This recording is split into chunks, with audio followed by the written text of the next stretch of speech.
There's a saying where, when you're the youngest, you kind of get what you want.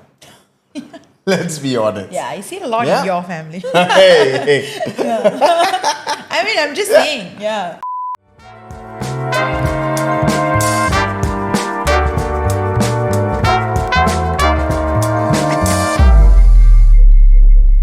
Hi, my name's Yudhishthra, and this is my wife Pia.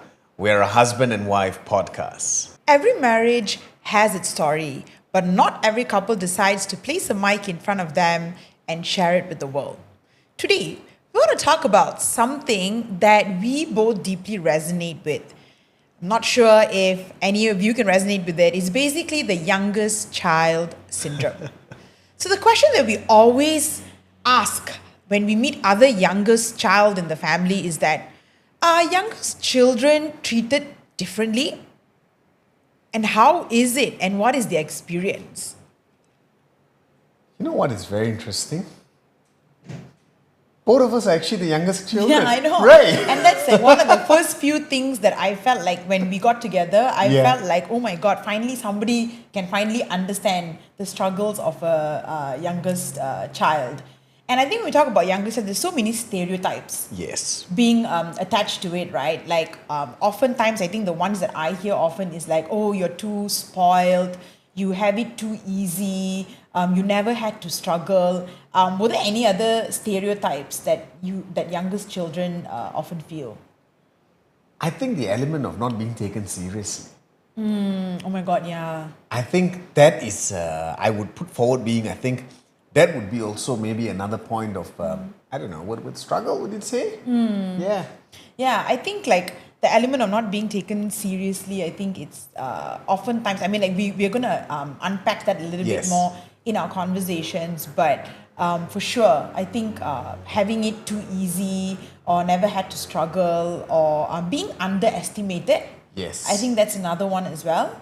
That I noticed that oftentimes there's a lot more that we need to prove.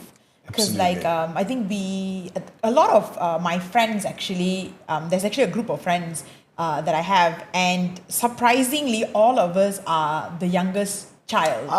In that group. How is it like in your friend circle? To be honest, I think for me it's very much a mixed balance, between some of my friends who are middle child, the oldest child, and of course, being the youngest child. But I think as we unpack and we go into this a bit more in detail, I mean, I'm not going to lie, there's also a lot of perks being the youngest child. Yes. Let's not forget that part of it. Let's not forget that part, Yeah, and I think when we talk about being the youngest child, right, oftentimes people think it's a privilege, right? So, but I mean, in your opinion, like, do you think it's a privilege or a trap? Well, to be honest, right, I would say it's actually a mix of both. A privilege because there's a saying where, when you're the youngest, you kind of get what you want. Let's be honest. Yeah, I see it a lot in your family. Hey. I mean, I'm just saying, But on the other part of it being a little bit of a trap, it's because, you see, when you're the youngest child, for example, you have brothers or you have sisters, they have already set some sort of benchmark. Right? So technically, when a benchmark is set, you already have something that you need to, I would say would you compare to? Okay. So that is why I would say it's a mix of both. Yeah, like how I would look at it is I think it's a privilege but with conditions. Yeah. So meaning like you are very protected, but as a result of the overprotection at times, you learn responsibility the hard way. Yes. And similarly, another privilege, what I mean by privilege with a condition is also you are loved, but at the same time you are underestimated. Yeah. So like you're absolutely right. There's literally two sides of that coin, right? So How did you feel? Growing up as the youngest child in a family of girls and boys, how did you find it? How was it? Because you're getting a mix of both, you Yes, know? no, absolutely. I think like for me, for sure. So like the age gap, I think is a big thing as well. Because I think Okay. like when we were talking about doing this episode, we also Yeah. noticed that there was a distinction with the age gap between our families. So like for me, I'm the youngest child, and I have my oldest siblings. I've got two other sisters and one brother. Yeah. And but the sibling that I grew up with, my sister in Malaysia, she's 3 years older than me. So Okay. actually not even fully 3, maybe even lesser than that. Okay. So as a result, the gap was very small. So what happened was like whenever I was like standard 1, she was standard 3. And then Okay. standard 3, so it's very near. So you're constantly either in the same tuition or you're in the same school. Or yes, of course, when we went to uni, but then again, even when we went for foundation studies, we were still in the same place. So my experience as the youngest child is that, as what you mentioned, I felt like there were rules already set. And Okay. as the youngest child, you kind of feel like you are following the rules. So I oftentimes had this conversation in my head, what if like I want to do it differently, can or not? What if like, you know, like I call my sister Akka, right? So like whatever, like, so Akka says this, that's right as well from her point of view. But what if like I want to do this? What if like I want to be a bit different? So I always, as a child, my experience was always like, oh my God, like it's already been set. There's already these rules being set by the older siblings. As the youngest child, am I meant to just like follow? So oftentimes I realized that I kind of lost my voice growing up from that. But how was it like for you? Well, for me, it was a little bit more interesting. And the reason behind is because I grew up with two older brothers with an age gap of 7 years and 6 years apart. The second thing was like how you encountered, because you grew up and you had your sister in the same school 2-3 years. I didn't have that, you know, because when I was in primary, they were in secondary. So we didn't have that form of overlapping. So you mean that with none of your siblings? None of my siblings. Oh, wow. Yeah. Wait a minute.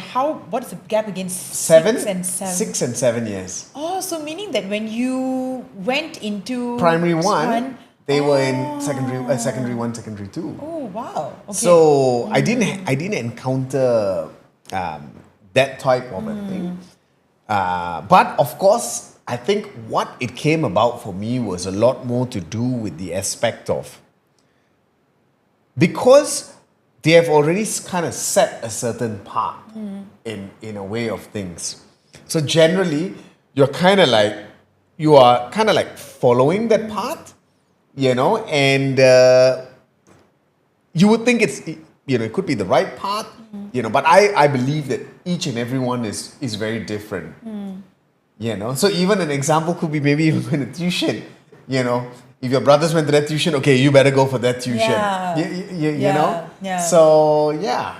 Yeah, I think it's because like something has already, there's precedence. Yes. And for you to break out of that required, like for me, I felt like I really needed to like really throw a fit lah. In other words, when I was a kid, for me to want to do things a bit different. So like for me, like when I was in school, I was a bit I was like different from my sister. My sister, she loved to read. Okay. She was like, you know, very like she was really a good child. Like she's the oldest in my family dynamic, my oldest sister. So she literally was like the you know, she was like naturally very smart and all of that. So like oftentimes my mom will be like, okay, you follow what Akka say, you follow what Akka does and everything. So sometimes I felt like, well, what if like I wanted to, like for me, I was more as a kid, I always wanted to like, okay, like I was a bit more naughtier, like in other words, right? So I used to be like, okay, no, but why do we have to do this? Like, why do I have to come back at 8 o'clock? I want to stay out late. Like my sister, well, she wasn't really like that. You know, she followed timing. She was a bit more, you know. So in that sense, I felt like I really had to be so, like, to prove a point. I felt like it was harder as the youngest child. And I think it's just coming back to the same thing I mentioned earlier. Sometimes you're just not taken very seriously. And I've had this conversation actually even with my mom especially. And I just tell her, yeah, you know, you just don't take me seriously and everything. And at a point, like when you're younger, it's fine. But I think it started getting to me as I went into like my 20s, because that's when I think you really want to try and find your voice. You're more exposed out there. And I realized like it did affect me, like, oh, why is my mom not taking me very seriously? You know, like for you, have there been moments where you stepped up, right? But you were not taken seriously, or you were kind of like, it was just dismissed. I think for me, if there's a moment, well, there would have been many, many moments, you know? We just have to be really careful what we say. Yeah. I think there would have been many, many moments. I think for me, I think that moment, wow, I'm actually trying to piece together a moment where I was not taken seriously. I have one that I want to say, Yeah. but maybe it's not my place to say. Tell me, what is it? No, but sometimes you always tell me, like, you give advice. Okay. Like about your parents' health or something. Yeah. Okay. Yeah. Actually, yeah. Yeah. That's Oh, oops. they're definitely gonna go after me after this. Oh, sorry, auntie and uncle. But I think for me, yeah, it's true. I think sometimes it could be an element of, even me maybe giving advice, sharing on things, but it always comes back sometimes. No.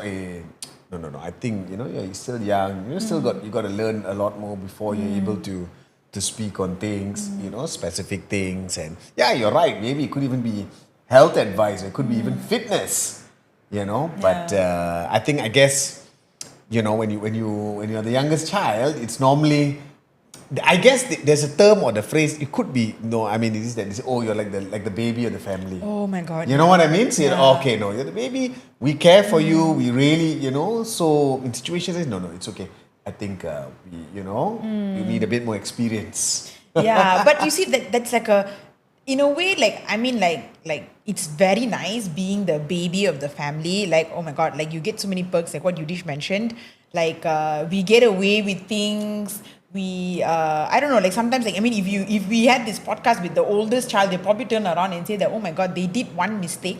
And then, like, when we do it, like, our parents just let it slide, right? So not gonna lie, there are definitely perks. But when you mentioned earlier about the baby in the family, I think sometimes it's also not very helpful when we are labeled, when children are labeled as the baby. Reason being, I don't know about your experience, but for me, I got a shock when I had to go out there into the real world, because like I was very cushioned and very sheltered.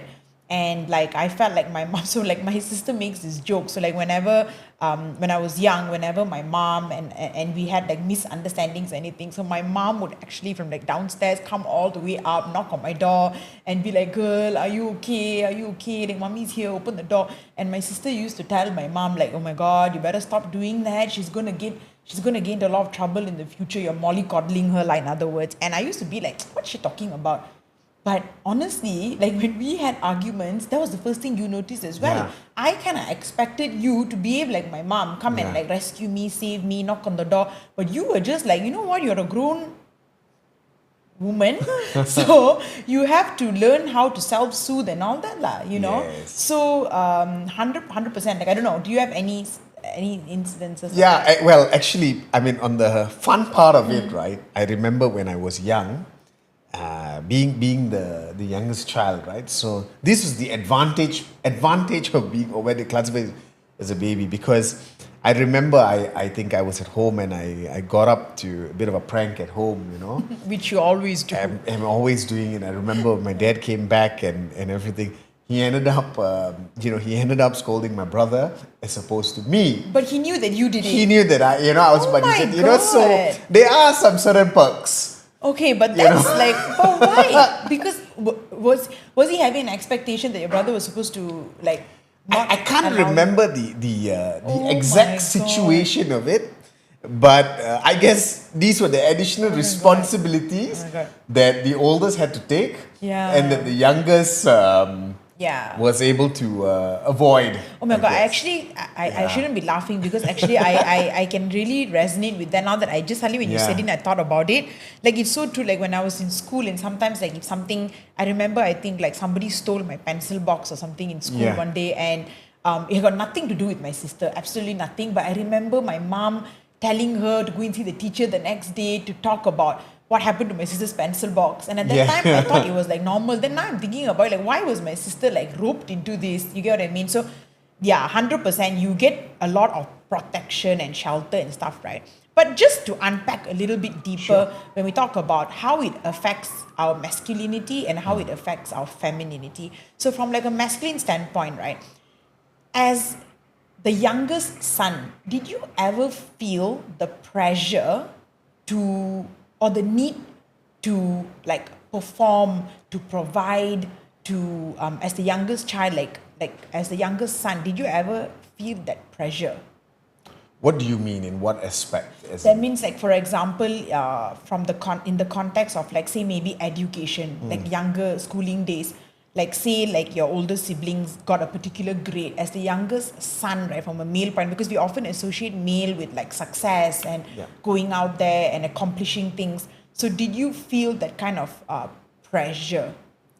100%. Definitely, I did feel that pressure. And I think education could be one part of it. I think it's just that, when you're the youngest child, as I mentioned earlier, you see, there's already precedence which has already been set out, from education to maybe careers to your results. So there is already some form of benchmarks which have already been laid out. So to answer your question, I definitely felt a lot of pressure in that aspect of it. I think it's over time that I learned to realize that it's okay to be different. It's okay to maybe, if say in school, in education, you might not perform the best as, others would do. It is perfectly fine. And it's not wrong. So I would say in the process of growing up, yes, I did feel the pressure.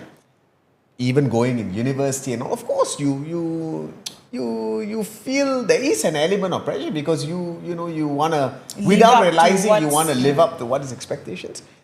But I think over time, or well, I would actually maybe use the word in the recent coming years, is when I realized that you gotta play your own field and charter your own path, and without realizing, it will be the right path, and that pressure that you put on yourself was not needed. Yeah. 100%. I think just because of our birth order, we they often, sometimes some people, like, before we even know about their life story or whatever, when somebody says things like, oh, I'm the middle child or whatever, and then we often say, oh, you're the forgotten one. And then when you say that, somebody says that, oh, I'm the youngest in the family, oftentimes there's this thing that we attach and say, you sure spoiled lah, you get everything your way, or the oldest one, a lot of responsibilities, that kind of thing. So 100% the pressure is even before you even know anything about the person, the background, right? But like as a result of that, like you're saying, because you had a lot of pressure, as a result, do you notice, like, in your adult years or current days, did it affect how you took on responsibility? Do you see yourself as a person, oh, as a result, now you were taking on more, or were you avoiding? Actually, I was actually avoiding.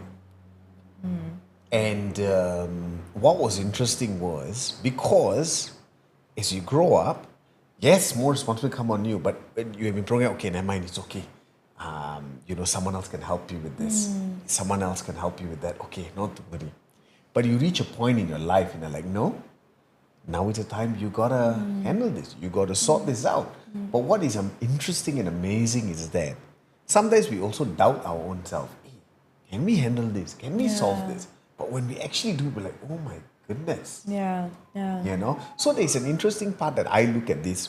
You see, in a family, when children, right, sometimes if you look at like an oldest child, they have already been prepped and prepared because they take on generally quite a bit of the responsibility. So as they progress in their life, it is, I guess, maybe a little bit of it's like a bit of a second nature kind of thing, you see. But when you are maybe the youngest child, as you're growing up, because you have others to help you out a little bit here and there, then when it comes to the real things, you're like, hey, how do I... I think what's interesting is one day we should get someone as a middle child. Because I'm sure they've got a lot of opinions on this, 100%. Because they're neither left or neither right, Right. Yeah, no, that is like so true. Especially, I think if you come from a family where there's like three, Yes. There's clearly everybody takes on like one role, right? Correct. But I think like from a female perspective of how this affects, like you mentioned about like masculinity, 100%, it affects. In a way, you compare yourself without realizing, and then when you go into the real world and everything, I think from like a feminine perspective, I felt like because I was the youngest child, sometimes I also felt like I needed to be like the peacemaker. I needed to be the person that was like diffusing all the tension. I needed to Is it something like holding the emotional weight of things? Exactly. Right? Spot on. Really holding on the emotional weight of things. Yeah. And as a result, I felt like I became very hyper vigilant. Like as a child, I can like notice when like shifts happen in the room, like okay, what is like you tend to become very like okay, my mom is feeling a bit off today, my dad, okay, my sister, and then you take on this role like okay, I need to be the peacemaker, I need to make sure like everybody's fine, everybody's okay, and then you realize that thing you take it along with you into your adulthood and even till today. Like sometimes I notice like I'm so hyper vigilant. I mean, you can tell like you just sit down there and just drink your coffee by yourself, and I'm like, are you okay? Are you okay? Yeah. So I mean, like, I'm not saying that it's 100% just because I'm the youngest just saying I'm just child. relaxing, enjoying my coffee. I know, and they always tell me like, no man, there's literally nothing going on in my head. But women will never understand how a man can sit down and have coffee and actually think about nothing. But anyway, that's for a whole different episode. We'll have one full episode on that. But coming back to this 100%, I think women, when you're the youngest girl in the family, you definitely take on the, for me personally, my experience, you take on the emotional weight of things. And you take on the role as, I don't know about you, but were you also labeled like, okay, the life of the party? Did you have that? Like maybe because we didn't have a lot of responsibilities, people just assume that, okay, we'll take away the responsibilities, give it to the oldest child, middle child, whatever. As the youngest child, you are in a way expected to be the one that's always up and going and like the fun one, the life of the party. Do you have that? Absolutely. Yeah. Absolutely. I bantered my parents all the time. We joke about this, because, I've got two brothers, and my brothers are, one brother is, my oldest brother is a very, very serious guy. He's very serious. My second brother is he's a bit more chill. And I'm the one who comes in and like pumps everyone up, So they come to the house like, hey, how's everyone doing today? Creating a bit of life. An impact. Whether good or bad, I don't know. Yeah. But definitely that element of, being the one who's creating a bit more of, some spark and some excitement, And interestingly, when you asked me this, I actually noticed that you are also the life of the party in your family. Yeah. I really noticed that. And isn't that true? I think that's true. But now that I sit and reflect, right, it definitely it definitely stems from the fact that I think growing up, I wouldn't say we didn't have much responsibilities, but honestly, I really think that it comes back from the fact that we were just like the one that's very protected, very sheltered. So you tend to like, okay, this is the fun one, the one that can plan the birthdays or plan the trips. Like usually, like I get very excited to like do those things for my family. I plan these little things for like me, my mom, my sister, and then like when we go on holidays, I have a lot of time to make sure everybody coordinates their outfits and stuff. Yeah. But I think I love that. But I think it definitely stems from the fact, whereas like my sister would be like me and my family, all of us went to Japan a couple of years ago. I was the one that was in charge of like, okay, where are we going to stand and take photo? Like where is like Insta worthy? Which cafe should we go to? Whereas my sister was the one that was really like navigating, because we used the public transportation. So she was the one who knew exactly, okay, which stop to get off at. She did her due diligence. She knew what was like, she knew the logistic, the big stuff. Whereas I was given, without me realizing, took on and I was given the role of the fun one. So, but if we dissect it, it really like I can understand now why, So now I've learned to try and challenge that, so much so like in adult life right now, I've learned to take up space. So like now I also kind of tell my mom, no, hey, look here, I can do it as well, give me that responsibility, I can do it. Let me share the load with my sister. Because if you go and speak to oldest children, they will turn around and say that they basically hold the whole pressure Yeah. on them, Yeah. as the oldest child, to make sure Yes. everybody is okay, to make sure like our parents are okay. So I also told myself like, okay, it's a joint responsibility. Your birth order shouldn't dictate roles just like that. That's how I believe. So like me and my sister have had this very open conversation and stuff. But just coming to an important element when we talk about youngest children and everything, our relationship with money, right? So being the youngest child, how did it affect your relationship with money? How did it affect, in what aspect, as in? So for me, I would say that because, I can think about an example, like when I was studying overseas with my sister, we were both in Australia. At that time, my mom I didn't even have a bank account. I didn't have a bank card, nothing. Okay. I literally took money from my sister. And it was not even a conversation. It was because my sister was older, she was deemed to be more responsible with money. As a result, going into adulthood, I really felt like I actually struggled to have a good relationship with money. Meaning the responsibility on I'm of course better now, but this was like maybe many years ago. I felt like, oh my God, when it came to like paying bills or whatever, everybody else was like way ahead of me, whilst I'm still like learning now, being exposed to the real world. Did you have a similar experience? I think for me, it would have been, I think the aspect of relationship with money, maybe when I was younger, I'm sounding entitled, it's not anything, but I think in the aspect of like with my parents, they were a bit more ever giving as being the youngest child. Okay, never mind, if he wants this, okay, we will get this for him, or But I think for me, the reality kicked in, like literally about money, because before that, I was a bit more like, okay lah, a bit more chilled and all, was when I went to university and studied. Because in that situation, like in yours where your sister was giving you, your mom would give you and your sister will pass to you, right? In situation for me, it was more that I will have my pocket money, my allowance or what you would call, and I have to manage between them. But was it difficult because you mentioned earlier that when you were very young, you were given things very easily and everything? Was it hard when you went to uni to transition? To be very honest, definitely it was hard. It was hard. And not to forget, I had my brother also living in the same, in the same country.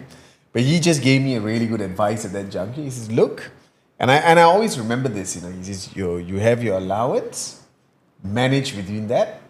If you're broke and you don't have money, too bad. You just gotta, gotta learn from that. And he told me, make sure you don't call back home and ask if you need more money or anything like that, So I think that was something, was a very good, a very, very good advice. But it was coming from your brother, not your parents. Yeah, it's coming from my brother, And I always remember that that moment. So yeah, so to answer your question, yes, I think it was a little bit different when I was growing up, my relationship with money. But I think from university and moving on that, it changed. Echoing back to like what you mentioned earlier, you have to learn. Of course, you just realize at one point of time, then okay, you're no longer like in your families. How would I say? You fly out the nest, lah. Like my mom would use that term as well. Like basically, after you get married, or even a few years before that, you start working independently. You literally fly out on your own, and do your own thing. I found that transition quite challenging. I'm not sure about you.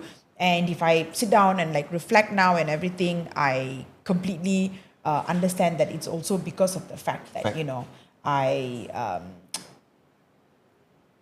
there was an element, of me being the youngest child. So I probably wasn't given a lot of responsibilities when I was young. So like when you are needing to take on responsibilities and do things, it was like harder, but you learn from it. I would like to ask you this question, because you have siblings, but they are overseas.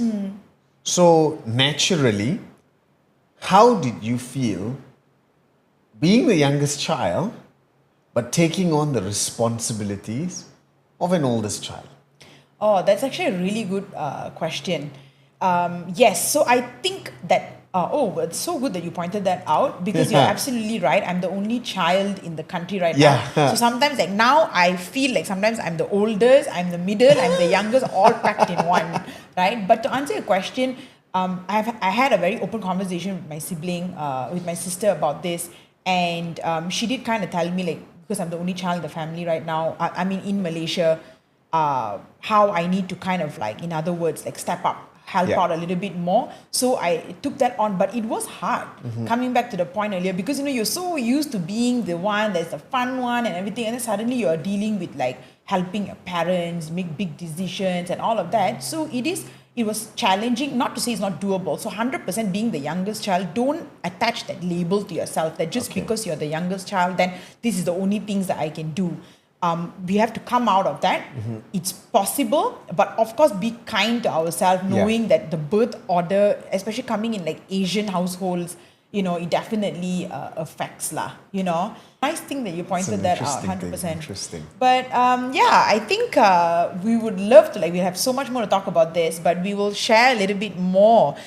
We want to hear actually from our listeners. Are you the youngest child? Do you resonate with what we shared? Or are you an oldest sibling in the house, or even just the middle child? We'd love to hear your thoughts and your experiences. Do share them in the comments. Thank you so much for taking the time to listen to us. Here's to the turning points that shape us.